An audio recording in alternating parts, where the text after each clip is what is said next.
at træne i de forskellige faser i samtalen, så er der nogle forudsætninger for en vellykket telefonsamtale, som du bør træne.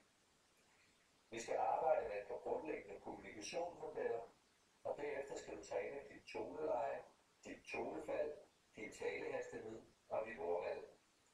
Alle elementer, som har stor betydning for, om kunden oplever en vellykket samtale. Til slut skal du afprøve din evne til at tage gode noter.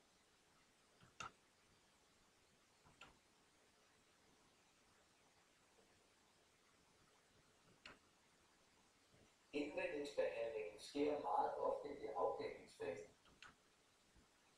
Så får det er Lars. Du hedder Niels. Jeg er en bærbar, der er død, og jeg skal også skal bruge det hele. Nå, okay, det lyder ikke godt. Må jeg høre, hvordan det opfører sig?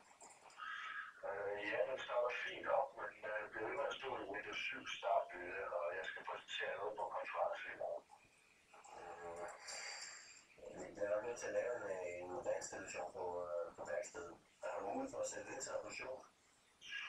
Det har jeg altså, jeg skal bruge det i morgen, så. Ja, okay. Der er 5 dages reparationstid på PC'en, så det er nok lidt svært. Kan du låne den fra en kollega? Nej, det kan jeg altså ikke. Det jeg skal bruge, det er for beskædt, så det er rigtig skidt. Ja, jeg er nødt til at holde mig til reglerne, hvad du siger, så de har 5 dage til at reparere.